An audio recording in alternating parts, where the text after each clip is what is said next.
আজকে শ্বশুর বাড়ির দিদির বাড়ি থেকে সেজদির বাড়ি থেকে এই সব জিনিস এখন এইমাত্র ভূত নিয়ে এলো জঙ্গিপুর থেকে। কেননা যে সেজদির মেয়ে রাস্তার গাড়িতে মনে হয় এতে গেল, মানে একটা ফিজিশিয়ানের কাছে গেল ওপার। তো রাত্রেই দিদি ফোন করেছিল যে তাহলে কয়েকটা আম এবং লিচু দিয়ে পাঠাবো। তো সেই জন্য এই সব জিনিসগুলো আজকে দিয়ে পাঠিয়েছে। যেমন এখানে আছে জ্যাকফ্রুট আছে, তারপরে এই যে রসুন আছে, তারপরে এখানে শাক আছে।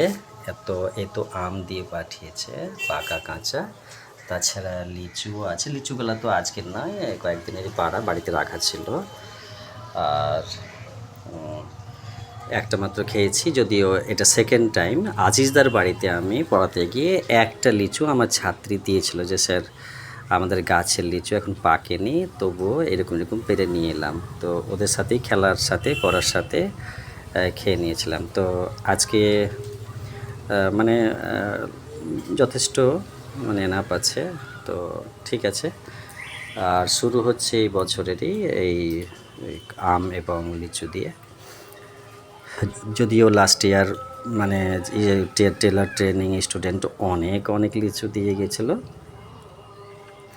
আর শ্বশুরবাড়ি থেকে তো আসেই।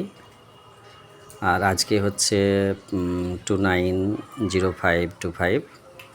তো শুরু হচ্ছে, দেখা হচ্ছে পরের ভিডিওতে। ওকে।